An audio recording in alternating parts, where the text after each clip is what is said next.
أعوذ بالله من الشيطان الرجيم.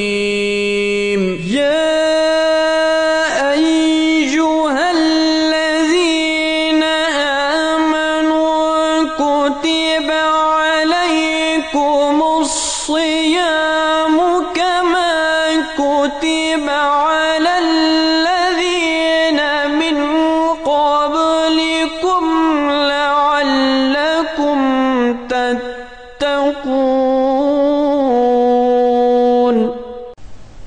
أعوذ بالله من الشيطان الرجيم. بسم الله الرحمن الرحيم. அன்பிற்குரிய சகோதரர்களே சகோதரிகளே, அஸ்ஸலாமு அலைக்கும் வரஹ்மத்துல்லாஹி வபரகாத்துஹு. அஹ்மதியா முஸ்லிம் ஜமாத் வழங்கும் ஆன்மீக வசந்த காலம் என்கின்ற இந்த நிகழ்ச்சியின் மூலம் உங்களை சந்திப்பதில் மகிழ்ச்சி அடைகின்றோம்.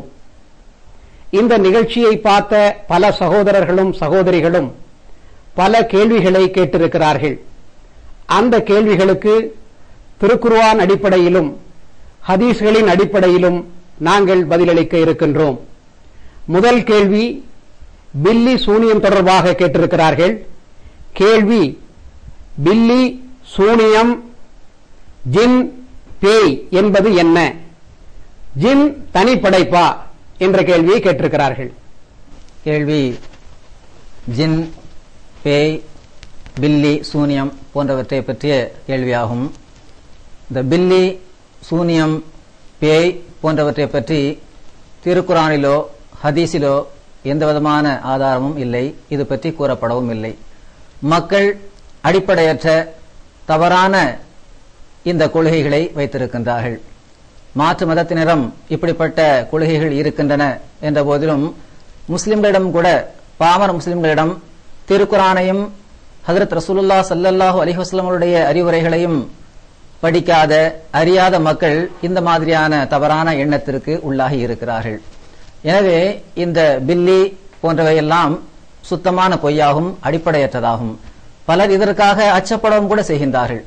எனவே அப்படி எந்த விதமான ஒரு சூனியத்தின் மூலமாகவோ பில்லியின் மூலமாகவோ யாரையும் எதையும் வசப்படுத்திவிட முடியாது என்பதை நாம் திட்டவட்டமாக குர்ஆனிலிருந்தும் ஹதீஸிலிருந்தும் தெரிந்து கொள்கின்றோம். எனவே இது அடிப்படையற்ற ஒரு கொள்கையாக இருக்கின்றது. அடுத்து ஜின்னை பொறுத்தளவில் திருக்குர்ஆனில் பல்வேறு வசனங்களில் ஜின் மற்றும் இன்ஸ் என்பதை பற்றி குறிப்பு வருகின்றது. எங்கெல்லாம் இந்த ஜின்னை பற்றி வருகின்றதோ அங்கேயும் அது யார், என்ன படைப்பு என்பதையும் திருக்குர்ஆன் மிக தெளிவாக குறிப்பிட்டு கூறியிருக்கின்றது.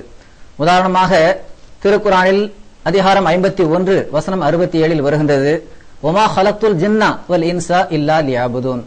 அதாவது நான் மனிதனையும் ஜின்னையும் என்னை வணங்குவதற்காகவே அன்றி படைக்கவில்லை. அதாவது மனிதனாக இருந்தாலும் ஜின்னாக இருந்தாலும் அவனுடைய படைப்பின் நோக்கம் என்னை வணங்குவதுதான் என்று இந்த 51வது அத்தியாயம் 67வது வசனத்தில் அல்லாஹ் கூறுகின்றான். இவ்வாறு ஜின் என்ற இந்த வார்த்தை இங்கு வருகிறது.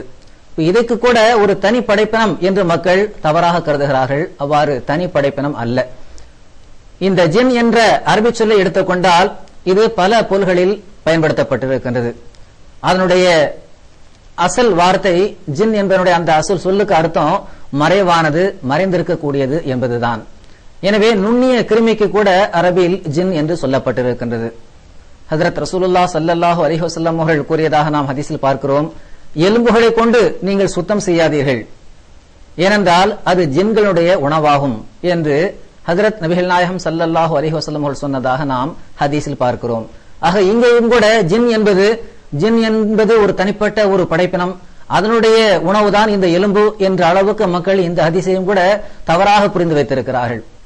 ஆனால் உண்மையிலேயே இங்கும் ஜின் என்பது மறைவான படைப்பு, அதாவது ஒரு நுண் கிருமி, அதாவது பாக்டீரியாவை தான் ஹஜ்ரத் ரசூலுல்லாஹ் ஸல்லல்லாஹு அலைஹி வஸல்லம் அவர்கள் இந்த ஹதீஸில் குறிப்பிட்டிருக்கின்றார்கள். அதே போன்று ஜானுன் என்று அரபியில் சொல்லப்படும், அதுவும் பாம்புக்காக சொல்லப்படும். அதே போன்று கருவில் இருக்கக்கூடிய குழந்தைக்கு ஜனீன் என்று சொல்லப்படும். அதே போன்று தோட்டத்திற்கு ஜன்னத் என்று சொல்லப்படுகின்றது, சொர்க்கத்திற்கும் ஜன்னத் என்று கூறுகின்றார்கள். அதே போன்று ஜனூன் என்பது பைத்தியத்திற்காக சொல்லப்படும். இதை எல்லா வார்த்தையும் நாம் அலசி பார்க்கின்ற போது ஜீம் நூன் நூன், அதாவது ஜன்னா என்ற வார்த்தை வந்தாலே மறைவானது, மறைந்தது என்றுதான் பொருள். கருவில் இருக்கக்கூடிய அந்த குழந்தையும் மறைவானதாக இருக்கிறது, பைத்தியக்காரனுடைய மூளையும் மறைந்து இருக்கின்றது. இதே போன்று அந்த பாம்பும் மறைந்திருக்கக்கூடிய ஒன்றாக இருக்கிறது. எனவே இந்த எல்லா அந்த மூலச்சொல்லையும் பார்க்கும்போது மறைவான ஒன்றுக்காக இந்த ஜின் என்ற வார்த்தையை திருக்குரான் கையாண்டிருக்கின்றது. அந்த அரபி மொழி அகராதியிலும் கையாளப்பட்டு இருக்கின்றது. அதிலும் குறிப்பாக திருக்குரானுடைய வசனங்களை நாம் பார்க்கின்ற போது எங்கெல்லாம் இன்சோடு சேர்த்து இணைத்து ஜின் என்ற வார்த்தை வருகின்றதோ, அதாவது ஜின்னும் இன்சும் மனிதனும் அந்த ஜின்னும் மனிதனும் ஜின்னும் என்று எங்கெல்லாம் திருக்குரானில் வருகின்றதோ அத்தனை இடங்களிலும் மனிதனிலேயே உள்ள ஒரு தனிப்பட்ட ஒரு பிரிவைத்தான் கூறப்பட்டிருக்கின்றது. உதாரணமாக அல்லாஹ் திருக்குரானில் அத்தியாயம் 6 வசனம் 131 இவ்வாறு கூறுகின்றான், யா மாஷரல் ஜின்னி வல் இன்சி அலம் யாத்திக்கும் ருசுலும் மின்கும் யகுஸ்ஸூன அலைக்கும் ஆயாத்தி வ யுன்ஸிரூனகும் லிகா யௌமிக்கும் ஹாதா.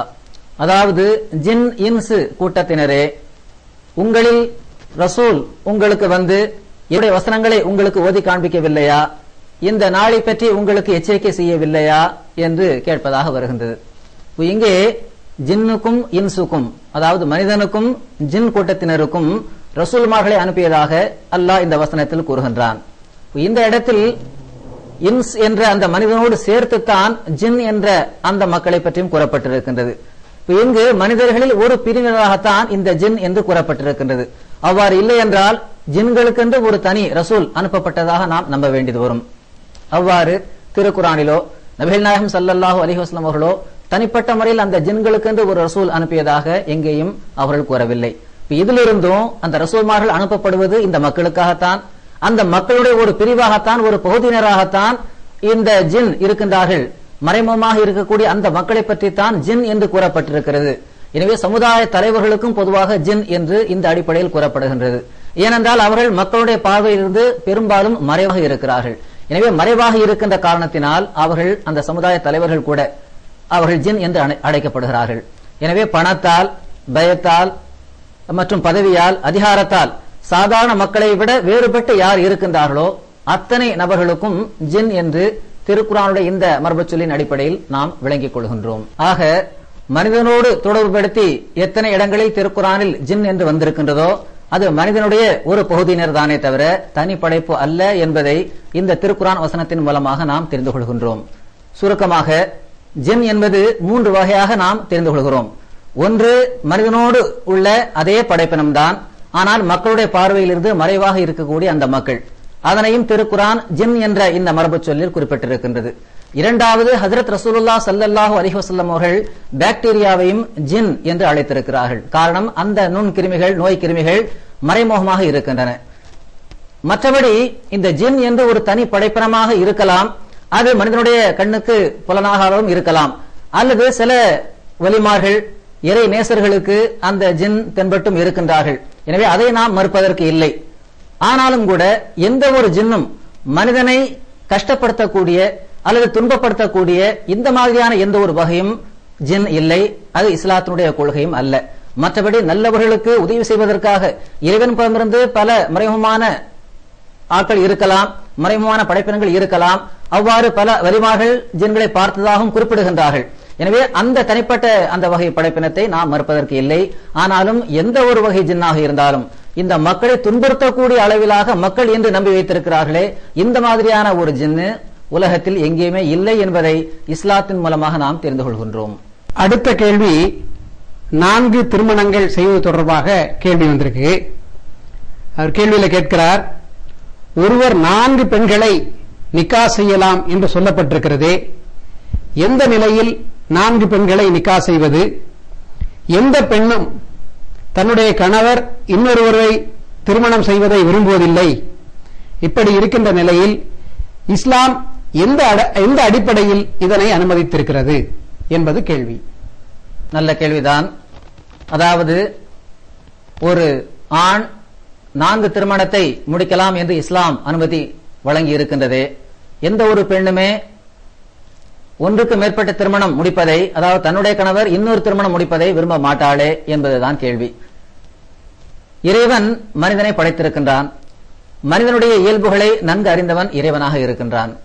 எனவே மனிதனுடைய தேவைகளையும் அவன் தான் நன்கு அறிந்தவனாக இருக்கின்றான். அப்படிப்பட்ட இறைவன் மனிதனுடைய இயல்புக்கு ஏற்ப இந்த மார்க்கத்தை முழுமை செய்திருக்கின்றான். இந்த மார்க்கத்தை நாம் முழுமை செய்திருக்கின்றோம் என்றே இறைவன் திருக்குரானில் கூறுகின்றான்.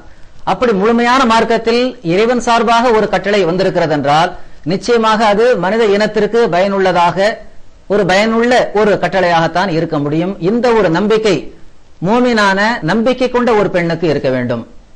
இஸ்லாம் அல்லாத பெண்ணுக்கு இதில் ஆட்சேபனை இருக்கலாம், ஒன்றுக்கு மேற்பட்ட திருமணம் ஒரு ஆண் முடிப்பதில். ஆனால் ஒரு உண்மையான மூமினான இருக்கக்கூடிய ஒரு பெண்ணிற்கு இதில் எந்த விதமான ஆட்சேபனை செய்வதற்கும் உரிமையும் இருக்க முடியாது. அவர்கள் ஆட்சேபனை செய்யவும் மாட்டார்கள். அடுத்து சிலர் நினைக்கிறார்கள் 4 பெண்கள் கண்டிப்பாக திருமணம் முடித்துத்தான் ஆக வேண்டும் என்ற அளவுக்கு கூட இதற்கு தவறான முறையில் மக்கள் புரிந்து வைத்திருக்கிறார்கள். இஸ்லாம் ஒன்றுக்கு மேற்பட்ட திருமணம் செய்வதற்கு ஆணுக்கு அனுமதி வழங்கி இருக்கின்றதே தவிர அதனை கட்டாய கடமையாக ஆக்கவில்லை. இரண்டாவது, அதற்கென்று நிபந்தனை வகுத்திருக்கின்றது. அதாவது நீங்கள் ஒன்றுக்கு மேற்பட்ட மனைவிமார்களை கொண்டிருக்கும் போது திருமணம் செய்யும் போது அந்த மனைவிகளுக்கு மத்தியில் நீதியோடு நீங்கள் நடந்து கொள்ள வேண்டும். அவ்வாறு அதாவது நீங்கள் அந்த மனைவிகளுக்கு மத்தியில் நீதியோடு நடந்து கொள்ள முடியாது என்று அந்த அஞ்சுவீர்கள் என்றால், அந்த அச்சம் உங்களுக்கு இருக்கும் என்றால் பிறகு ஒன்றோடு நிறுத்திக் கொள்ளுங்கள், ஒரு மனைவியை கொண்டிருங்கள் என்றும் திருக்குர்ஆன் வலியுறுத்தி கூறுகின்றது. ஆக இதில் ஒரு ஆணுக்கு சில குறிப்பிட்ட நிர்பந்தங்களின் அடிப்படையில் அவருடைய தேவைக்காக இவ்வாறு ஒன்றுக்கு மேற்பட்ட திருமணம் முடிப்பதற்கு இஸ்லாம் அனுமதி வழங்கி இருக்கின்றதை தவிர அதனை கட்டாய கடமையாக ஆக்கவில்லை. மேலும் இது பொதுவாக மனிதனுடைய சமூகத்தில் பார்க்கிறோம், ஒன்றுக்கு மேற்பட்ட திருமணம் முடிக்க வேண்டிய சில கட்டாய சூழ்நிலைகள் இருக்கின்றன. எனவே இந்த அடிப்படையில் மாற்று மதத்தினர்களை பார்க்கும்போது அவர்கள் சரியான முறையில் முறைப்படியான அந்த மனைவி வைக்காமல் தவறான முறையில் அவர்கள் மனைவியரை கொண்டிருக்கிறார்கள். எனவே இவ்வாறு கொண்டிருப்பதை தவிர்த்து உண்மையான முறையில் நேர்மையான முறையில் முறைப்படி நீங்கள் அவர்களை திருமணம் செய்து கொள்ளுங்கள் என்ற ஒரு நல்லொழுக்க ஒரு பண்பாட்டை தான் இஸ்லாம் நமக்கு வழங்கி இருக்கின்றது.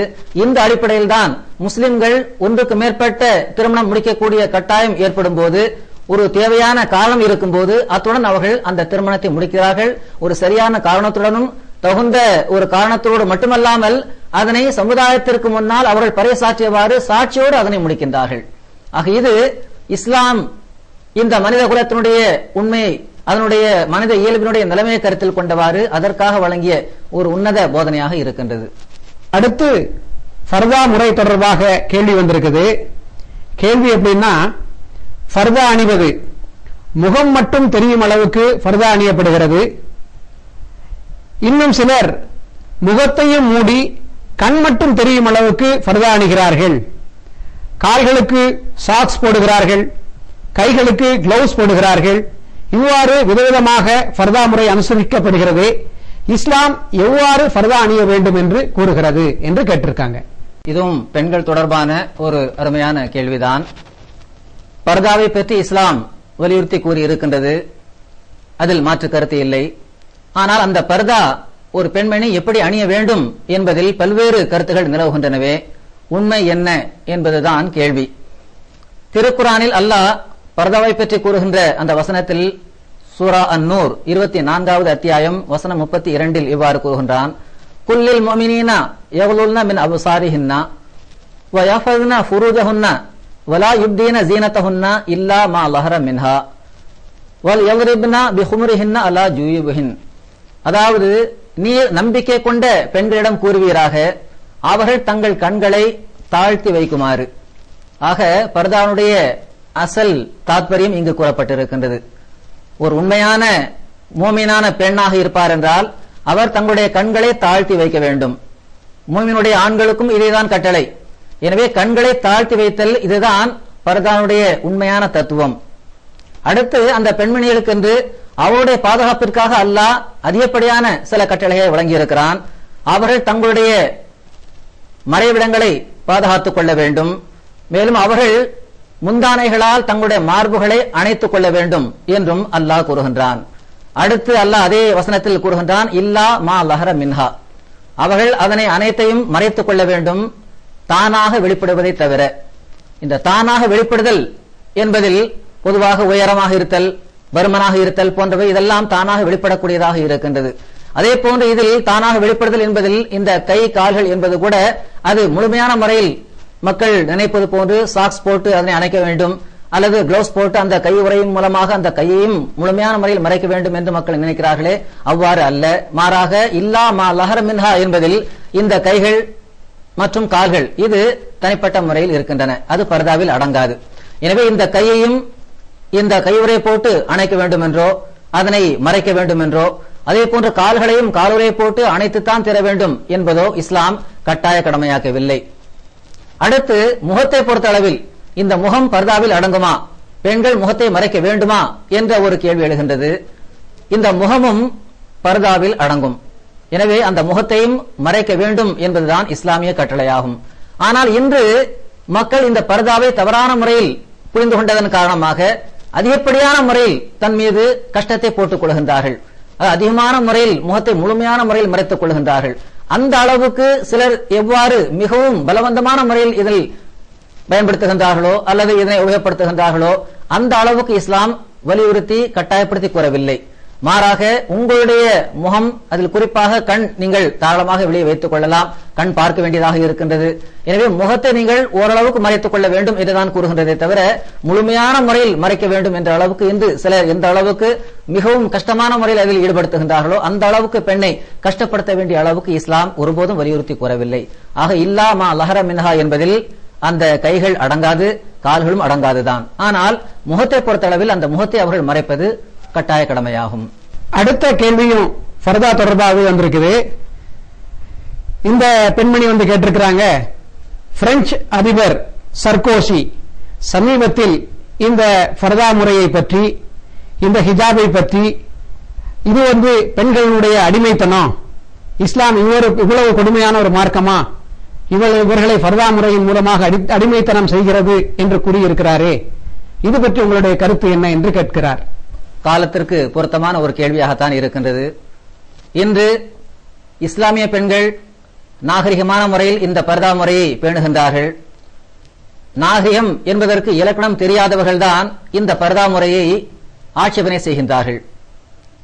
இதனை இவர்கள் அடிமைத்தனம் என்று கூறியிருப்பது கூட நகைப்புக்குரியதாக இருக்கின்றது.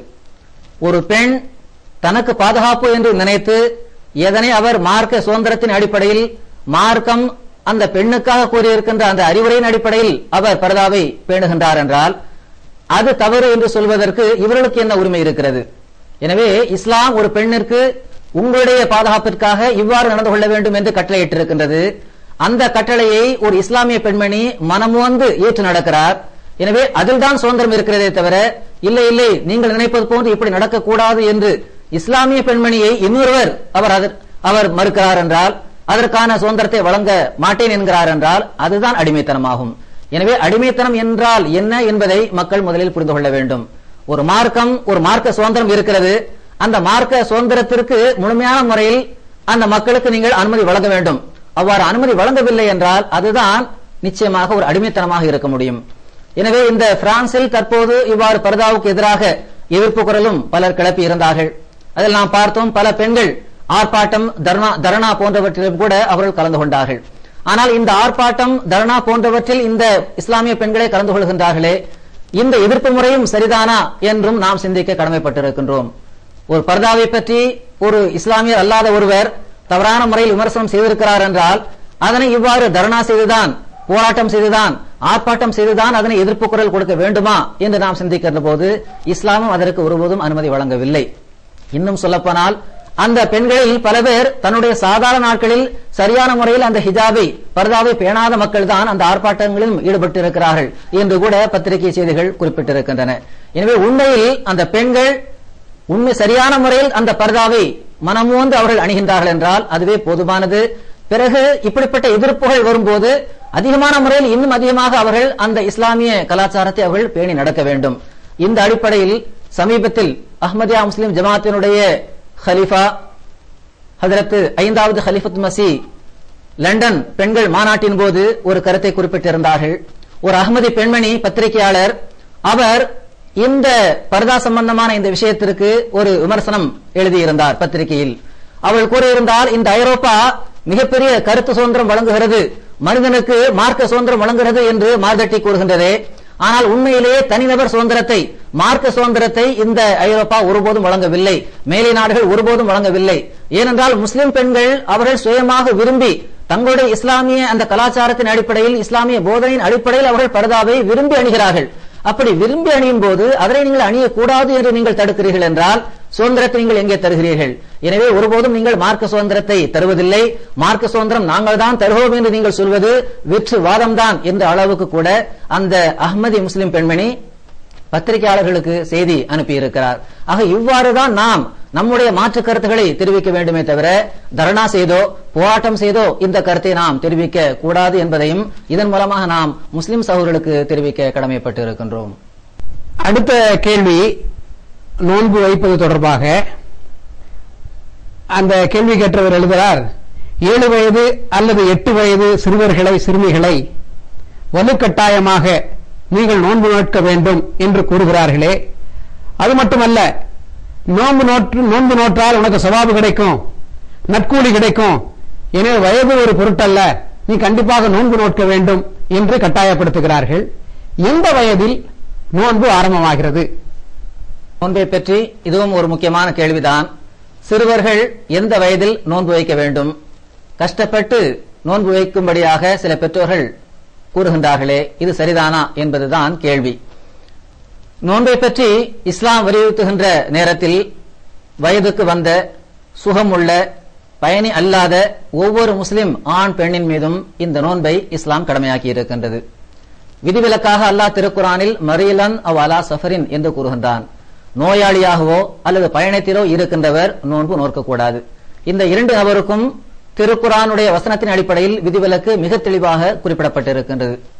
இதில் கர்ப்பிணி பெண்கள் மற்றும் பாலூட்டும் தாய்மார்கள் இவர்களை பற்றி இந்த திருக்குரான் வசனத்தில் இல்லையே என்ற ஒரு கேள்வி கூட மக்கள் எழுப்புகிறார்கள். ஆனால் உண்மையிலேயே கர்ப்பிணி பெண்களும் பாலூட்டக்கூடிய தாய்மார்களும் கூட நோன்பு வைக்க வேண்டிய அவசியம் இல்லை. இஸ்லாம் அவர்களுக்கும் விதிவிலக்கு வழங்கி இருக்கிறது. எந்த அடிப்படையில் என்றால், மரீலன் அதாவது நோயாளியாக இருக்கும் நிலையில் நீங்கள் நோன்பு வைக்க வேண்டாம் என்று கூறப்பட்ட அதே திருக்குரான் வசனத்தில் அந்த மரீல் என்று சொல்லப்பட்ட நோயாளி என்று அந்த சொல்லப்பட்ட அந்த வட்டத்திற்குள்ளேயே இந்த கர்ப்பிணி பெண்கள் தாய்மார்கள் பாலூட்டக்கூடிய அந்த தாய்மார்கள் வந்து விடுவார்கள். இதே மாதிரிதான் சிறு பிள்ளையாக இருக்கின்ற சிறுவர்களாக இருக்கின்ற அந்த மக்கள் அவர்களும் கூட நோன்பு வைக்க வேண்டிய கட்டாயத்திற்கு உள்ளாக்கப்படவில்லை. எனவே ஒரு சிறுவன் கட்டாயப்படுத்தி அவனை நோன்பு வைக்க சொல்லக்கூடாது. 7-8 வயதிலேயே மக்கள் நோன்பு வைக்க சொல்லிவிடுகிறார்கள். இஸ்லாத்தினுடைய அந்த வணக்க வழிபாடுகளை பார்க்கும்போது தொழுகைக்கான கடமையை ஹஜ்ரத் ரசூலுல்லாஹ் ஸல்லல்லாஹு அலைஹி வஸல்லம் அவர்கள் 7 வயதுக்கு தான் குறிப்பிடுகிறார்கள். 7 வயதாக ஆகும்போது அவனுக்கு தொழக் கற்றுக் கொடுங்கள் என்று கூறுகிறார்கள். 10 வயது வரை கூட அவன் சரியான முறையில் தொழமாட்டான். 10க்கு மேல் அவன் தொழாமல் இருந்தால்தான் அவனை அடித்து தொழவையுங்கள் என்று ஹஜ்ரத் ரசூலுல்லாஹ் ஸல்லல்லாஹு அலைஹி வஸல்லம் அவர்கள் குறிப்பிட்டிருக்கிறார்கள். ஆக அடித்து என்றால் கூட மக்கள் நினைப்பது போன்று அந்த அடித்தல் அல்ல, மாறாக லேசாக அவனுக்கு புரியும் வகையில் நாம் அவனுக்கு அறிவுறுத்த வேண்டும் என்பதுதான் இந்த நபி மொழியில் இருந்தும் நாம் படிப்பினை பெறுகிறோம். ஆக இந்த தொழுகைக்கென்றே 10 வயதுதான் என்று ஹஜ்ரத் ரசூலுல்லாஹ் ஸல்லல்லாஹு அலைஹி வஸல்லம் அவர்கள் அறிவுறுத்தி கூறியிருக்கும் போது நோன்பு என்பது அதற்கு அடுத்த விஷயம்தான், அதற்கு அடுத்த ஒரு கடமைதான். எனவே இந்த அடிப்படையில் இன்றைக்கு நாம் முஸ்லிம் சிறுவர்களிடம் என்ன பார்க்கிறோம் என்றால், இந்த முஸ்லிம் தாய்மார்கள் அந்த சிறுவர்களை நோன்பு வைக்க சொல்லிவிடுகிறார்கள். அவள் நோன்பு வைக்கிறார்கள், ஆனால் ஐவேளை தொழுவதில்லை. எனவே முதல்ல இஸ்லாம் எதை கடமையாக்கி இருக்கிறதோ அதனை நீங்கள் அந்த கடமையை நிறைவேற்ற சொல்லுங்கள். எனவே சிறுவர்கள் 10 வயதை அடைந்து விட்டார்கள் என்றால் அந்த தொழுகையை சரியான முறையில் 5 வேளையும் அவர்கள் தொழுகின்றார்கள் என்றால் அதுவே அவர்களுக்கு போதுமானதாகும். மற்றபடி நோன்பை பொறுத்த அளவில் ஏறக்குறைய ஒரு 15 வயது 18 வயதை அடையும் போதுதான் ஒரு சிறுவன் சரியான முறையில் அந்த வாலிப பருவத்தை அடைந்த போது முழுமையான முறையில் நோன்பு வைப்பதற்கான அந்த தகுதியை பெறுகின்றான். மற்றபடி அதற்கு முன்னுள்ள இந்த வயது இருக்கிறதே, இது நல்ல முறையில் வளர்ச்சி அடையக்கூடிய வயதாகும். எனவே ஆரம்ப காலத்தில் நோன்பை வைத்து பிற்காலத்தில் நிரந்தரமாக நோன்பை விட்டுவிடக்கூடிய அந்த சூழலை விட உண்மையிலேயே அந்த நல்ல வளர்ச்சி அடையக்கூடிய அந்த பருவத்தில் அந்த குழந்தைகளுக்கு நல்ல உணவுகளை கொடுத்து நல்ல முறையில் பக்குவப்படுத்தி பிறகு அவர்கள் 15 வயதை அடையும் போது அவர்கள் முழுமையான முறையில் நோன்பு வைக்க துவங்கினால் அது கடைசி வரை அவர்களுக்கு தொடர்ந்து நோன்பு வைப்பதற்கு ஒரு நல்ல வழியாகும் இது அமையும். இதுதான் இஸ்லாம் மூலமாக நமக்கு தெரிவிக்கப்படுகின்ற ஒரு நல்ல அறிவுரையாகும். அடுத்து திருக்குரானில் குத்திப அலைக்குமுல் கிசாஸ் என்று வருகின்றது. அதாவது உங்கள் மீது பழி வாங்குவது கடமையாக்கப்பட்டிருக்கின்றது. அதாவது பழிவாங்குதலை பற்றி அல்லாஹ் திருக்குரானில் என்ன வசனத்தில் என்ன சொல்லை கையாண்டிருக்கின்றானோ, அதாவது பழி வாங்குவது உங்கள் மீது கடமையாக்கப்பட்டிருக்கிறது என்று கூறுகிறான் திருக்குரான் சூரா பக்ரா 179வது வசனத்தில். அதே போன்றுதான் அரே சூரா பக்ரானுடைய 184வது வசனத்தில் தான் குத்திப அலைக்குமுஸ் ஸியாமு என்றும் அல்லாஹ் கூறுகின்றான். அதாவது நோன்பு நோற்பது உங்கள் மீது கடமையாக்கப்பட்டிருக்கின்றது. 2 வசனத்திலுமே உங்கள் மீது என்று பொதுப்படையாக வருகிறது. ஆனால் இந்த பழிவாங்குதல் என்பதில் உங்கள் மீது என்று பொதுப்படையாக வந்தாலும் யார் போர்க்களத்தில் இறங்குகின்றார்களோ, போருக்கு செல்கின்றார்களோ, அப்படிப்பட்ட அந்த வயது வந்த பருவமடைந்த அந்த மக்களுக்கு தான் இது கூறப்படுமே தவிர சிறுவர்களுக்கு இது எவ்வாறு பொருந்தாதோ அதே போன்றுதான் உங்கள் மீது கடமையாக்கப்பட்டிருக்கிறது இந்த நோன்பு என்ற இந்த வசனத்திலும் கூட நோன்பு என்பது அந்த சிறுவர்கள் அனைவருக்குமே இதனை நாம் பொருத்த வேண்டிய அவசியம் இல்லை, அவ்வாறு பொருந்தவும் செய்யாது என்பதை இந்த இரண்டு வசனத்தையும் நாம் இணைத்து பார்க்கும் போதும் நாம் ஒரு நல்ல முடிவுக்கு வர முடிகின்றது. மற்றபடி அந்த சிறுவர்களை ஒரு பரக்கத்திற்காக அவர்களுக்கு பழக்கத்தை ஏற்படுத்த வேண்டும் என்பதற்காக ஓரிரு நோன்பு வைப்பதற்கு நாம் அனுமதி வழங்கலாம். அது அவர்கள் அந்த பழக்கத்தை உண்டாக்க வேண்டும் என்ற அந்த நல்ல நியத்தில் அவர்களுக்கு நாம் அதற்கான அனுமதி வழங்கலாம். அதில் எந்த விதமான தவறும் இல்லை. அடுத்த கேள்வி தப்லீக் சம்பந்தமாக கேட்டிருக்காங்க. தப்லீக் ஜமாத்தினர் மாற்று மதத்தினருக்கு தப்லீக் செய்வதில்லையே, அடுத்து தப்லீக் என்றால் என்ன என்ற கேள்வியை கேட்டிருக்காங்க. தப்லீக் ஜமாத்தினர் மாற்று மதத்தினருக்கு தப்லீக் செய்வதில்லையே, பிறகு ஏன் அவர்களை தப்லீக் ஜமாத் என்று கூற வேண்டும் என்பதுதான் கேள்வி. தப்லீக் என்றால் எட்ட வைத்தல் என்று பெயர். பல்லிக் மா உன்சில இலைகா என்று அல்லாஹ் திருக்குரானில் ஹஜ்ரத் ரசூலுல்லாஹ் ஸல்லல்லாஹு அலைஹி வஸல்லம் அவர்களை விழித்து கூறுகின்றான். அதாவது நாம் எதனை உமக்கு இறக்கி இருக்கின்றோமோ அதனை நீர் எட்ட வைப்பீராக. ஆக இந்த பிரச்சாரத்தை எட்ட வைப்பது ஹஜ்ரத் ரசூலுல்லாஹ் ஸல்லல்லாஹு அலைஹி வஸல்லம் அவர்கள் மீதே அல்லாஹ் கடமையாக்கி இருக்கின்றான். எனவே ஒவ்வொரு முஸ்லிமும் கூட இந்த தப்லீகை செய்வது கட்டாய கடமையாகும். எனவே தப்லீக் ஜமாத் மட்டுமல்ல, முஸ்லிமாக பிறந்த ஒவ்வொருவருக்கும் இந்த தப்லீக் செய்வது, பிரச்சாரத்தை எட்ட வைப்பது கடமையாக இருக்கின்றது. அடுத்து தப்லீக் என்றால் இந்த இஸ்லாமிய கருத்துக்களை, இஸ்லாத்துடைய போதனைகளை மாற்று மதத்தினர்களுக்கு எட்ட வைப்பதற்கு பெயர் தான் தப்லீக் என்று பெயர். மற்றபடி இன்று தப்லீக் ஜமாத் இவர்கள் செய்கின்றார்களே, இவருடைய எல்லா நடைமுறைகளையும் பார்க்கும்போது அவர்கள் ஒரு தாலீமை தான் கொடுக்கின்றார்கள். திருக்குரானுடைய போதனை பொறுத்தளவில் 3 வகையில் அதனை பிரிக்கலாம். ஒன்று தப்லீக், அதாவது இஸ்லாமிய போதனையை மாற்று மதத்தினர்களுக்கு எட்ட வைப்பதற்கு தப்லீக் என்று கூறப்படும். இன்னொன்று தர்பியத், ஒருவர் அந்த பிரச்சாரத்தை கேள்விப்பட்டு அவர் புரிந்து இஸ்லாத்தை தழுவி விடுகின்றார் என்றால் பிறகு அவருக்கு தர்பியத் கொடுக்க வேண்டியது வரும். அது மார்க்க ஒழுக்க பயிற்சி என்று அதற்கு பெயர். அப்போ இஸ்லாத்துல வந்தா மட்டும் போதாது, வந்த அந்த முஸ்லிமை, அந்த புது முஸ்லிமை நல்ல முறையில் மாற்ற வேண்டும், ஒழுக்க பயிற்சி கொடுக்க வேண்டும், அதற்கு தர்பியத் தேவைப்படுகின்றது. அடுத்து இஸ்லாத்தில் உள்ள எத்தனை போதனைகள் இருக்கின்றனவோ அதனை, அந்த கல்வியை அவருக்கு புகட்ட வேண்டும், அதற்கு தாலீம் என்று பெயர். ஆனால் இன்று துரதிருஷ்டவசமாக இந்த தப்லீக் ஜமாத் செய்வது தாலீமாகும். அதாவது மக்களுக்கு மட்டும் சில போதனைகளை சொல்கின்றார்கள், முஸ்லிம்களுக்கு மத்தியில் மட்டும்தான் அந்த போதனைகளையும் அவர்கள் எடுத்து வைக்கிறார்கள். மாற்று மதத்தினர்களுக்கு அவர்கள் எந்த விதமான போதனையும் எடுத்து வைப்பதில்லை. ஆனால் அவருடைய ஜமாத்திற்கு தப்லீக் ஜமாத் என்று தவறாக பெயரும் வைத்திருக்கிறார்கள். ஆனால் உண்மையிலேயே தப்லீக் என்பது இஸ்லாமிய போதனைகளை இஸ்லாம் அல்லாத மாற்று மதத்தினர்களுக்கு எடுத்து வைப்பதுதான் தப்லீக் ஆகும். இந்த அடிப்படையில் இன்று அஹ்மதியா முஸ்லிம் ஜமாத் மட்டும்தான் தப்லீக் செய்து கொண்டிருக்கின்றது. அதாவது மாற்று மதத்தினர்களை இஸ்லாத்தின் பக்கம் அழைத்துக் கொண்டிருக்கின்றது. இவ்வாறு மாற்று மதத்தினர்களை இஸ்லாத்தின் பக்கம் அழைத்து இன்று 196 நாடுகளில் தப்லீகை மிக அழகான முறையில் செய்து வருகின்றது. கிறிஸ்தவர்களிடம் தப்லீக் செய்யும் போது அந்த கிறிஸ்தவர்களுக்கு இஸ்லாத்துடைய உண்மை நிலையை எடுத்து கூறி, ஹஜ்ரத் ரசூலுல்லாஹ் ஸல்லல்லாஹு அலைஹி வஸல்லம் அவருடைய உண்மை நிலையை பைபிளின் அடிப்படையில் அவர்களுக்கு எடுத்து கூறி அந்த அடிப்படையில் இஸ்லாத்தின் பக்கம் அவர்களை அழைக்கிறோம். இவ்வாறு பல கிறிஸ்தவர்கள் இஸ்லாத்தை தழுவி இருக்கிறார்கள். அதே போன்று ஒரு இந்துக்களுக்கு தப்லீக் செய்யும் போது அவர்களுக்கு ரசூலுல்லாஹ் ஸல்லல்லாஹு அலைஹி வஸல்லம் உடைய அந்த முன்னிருப்பை பற்றி அவர்களுடைய வேத நூலில் என்ன கூறப்பட்டிருக்கின்றதோ அதனை எடுத்து கூறி அவர்களை இஸ்லாத்தின் பக்கம் அழைக்கிறோம். இவ்வாறு பல இந்து சகோதரர்கள் இஸ்லாத்தை தழுவி இருக்கிறார்கள். இவ்வாறு உண்மையான அர்த்தத்தில் மாற்று மதத்தினர்களுக்கு இஸ்லாமிய போதனை எடுத்து வைத்து அவர்களை இஸ்லாத்தின் பக்கம் அழைக்கக்கூடிய இந்த பணியை இன்று முழு உலகத்திலும் அஹ்மதியா முஸ்லிம் ஜமாத் மட்டும்தான் செய்து வருகிறது. இந்த அடிப்படையில் நாங்கள் செய்வது மட்டும்தான் தப்லீகே தவிர மற்றபடி இந்த தப்லீக் ஜமாத் செய்வது தப்லீக் அல்ல என்பதையும் இங்கு நாங்கள் தெளிவாக குறிப்பிட கடமைப்பட்டிருக்கின்றோம். அன்பிற்குரிய சகோதரர்களே, சகோதரிகளே, இன்னும் பல கேள்விகள் இருக்கிறது. நேரம் இத்துடன் முடிவடைவதால் இந்த நிகழ்ச்சியை நாம் நிறைவுக்கு கொண்டு வருகின்றோம். எஞ்சி இருக்கின்ற கேள்விகளுக்கு இன்ஷா அல்லாஹ் நாளை நாம் பதிலளிப்போம். அன்பிற்குரியவர்களே, ரமலான் நோன்பு தொடர்பாகவும் மார்க்கம் சம்பந்தமாகவும் உங்களுக்கு எழுகின்ற கேள்விகளை நீங்கள் தாராளமாக கடிதங்கள் மூலமாக எங்களுக்கு எழுதலாம், தொலைபேசி மூலமாகவும் எங்களிடம் கேட்கலாம். அந்த கேள்விகளுக்கு இன்ஷா அல்லாஹ் வருகின்ற நிகழ்ச்சிகளில் நாங்கள் பதில் சொல்வோம். இந்த வகையில் இந்த நிகழ்ச்சியை நாங்கள் நிறைவு செய்கிறோம். நாளை இன்ஷா அல்லாஹ் சந்திப்போம். அஸ்ஸலாமு அலைக்கும் வரஹ்மத்துல்லாஹி வபரகாத்துஹு. أعوذ بالله من الشيطان الرجيم.